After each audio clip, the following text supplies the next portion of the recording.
the phenomenon you saw here for a brief moment is called quantum levitation and quantum locking. And the object that was levitating here is called a superconductor. Superconductivity is a quantum state of the matter, and it occurs only below a certain critical temperature. Now, it's quite an old phenomenon. It was discovered 100 years ago.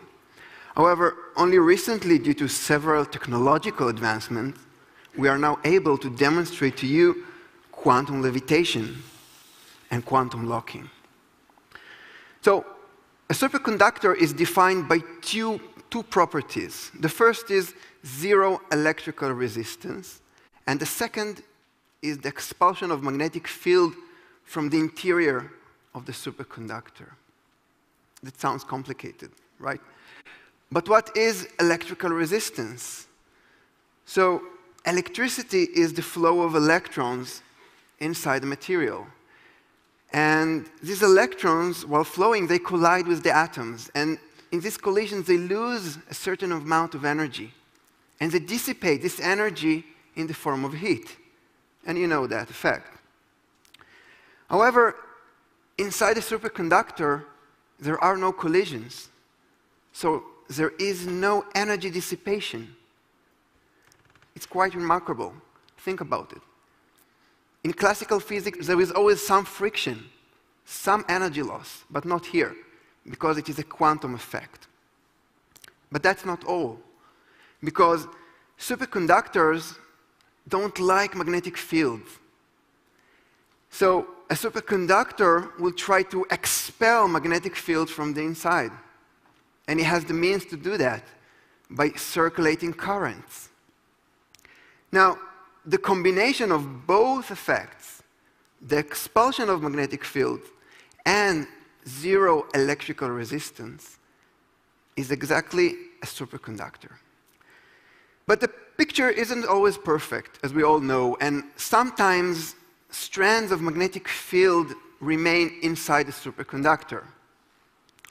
Now, under proper conditions, which we have here, these strands of magnetic field can be trapped inside the superconductor.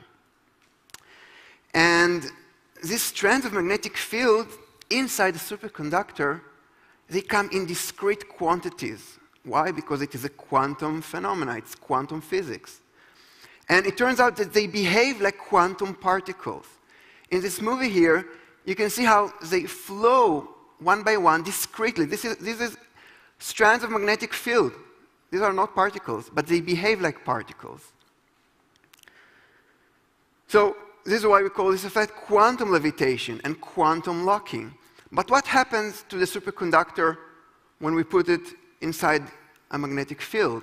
Well, first there are strands of magnetic field left inside, but now the superconductor doesn't like them moving around because their movement dissipates energy, which breaks the superconductivity state. So what it actually does, it locks these strands, which are called fluxons, and it locks these fluxons in place. And by doing that, what it actually does is locking itself in place. Why?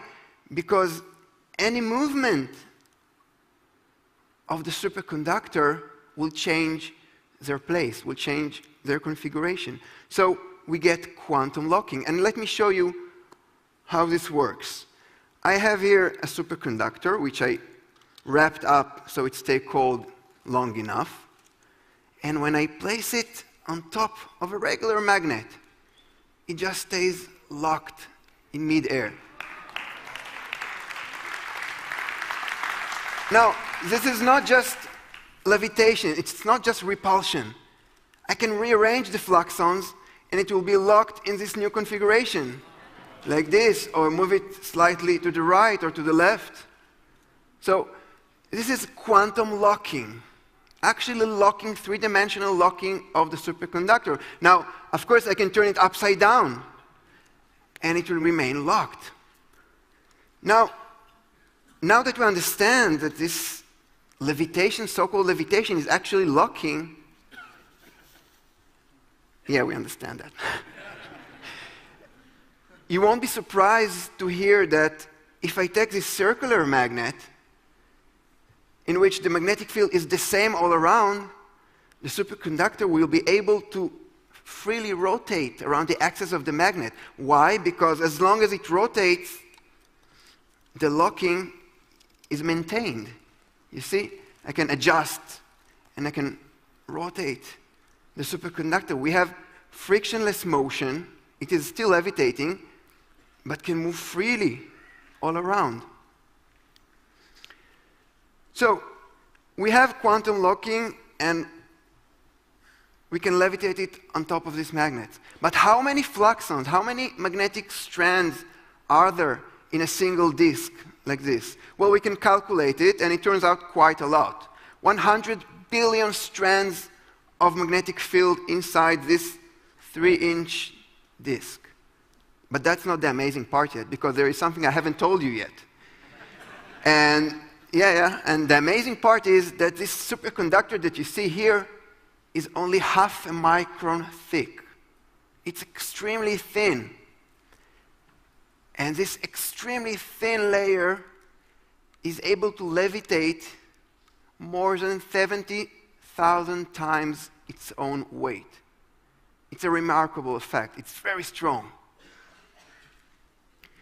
Now, I can extend this circular magnet and make whatever track I want. For example, I can make a large circular rail here. And when I place the superconducting disk on top of this rail, it moves freely.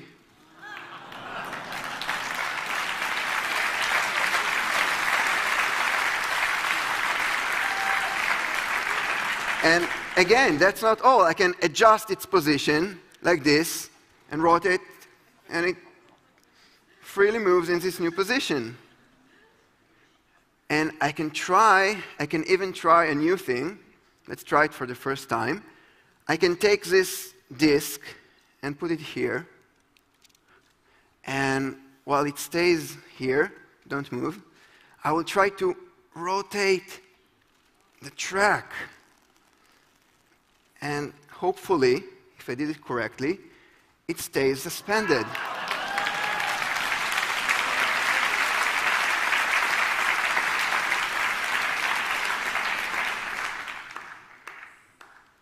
You see, it's quantum locking, not levitation. Now, while I'll let it circulate for a little more, let me tell you a little bit about superconductors. Now, so we now know that we are able to transfer enormous amount of currents inside superconductors. So we can use them to produce strong magnetic fields, such as needed in MRI machine, particle accelerators, and so on. But we can also store energy using superconductors, because we have no dissipation. And we could also produce power cables to transfer enormous amount of current between power stations. Imagine you could back up a single power station with a single superconducting cable. But what is the future of quantum levitation and quantum locking? Well, let me answer this simple question by giving you an example. Imagine you would have a disk similar to the one I have here in my hand, 3-inch diameter, with a single difference. The superconducting layer, instead of being half a micron thin, being 2 millimeter thin, quite thin. This 2 millimeter thin superconducting layer could hold 1,000 kilograms. A small car in my hand. Amazing. Thank you.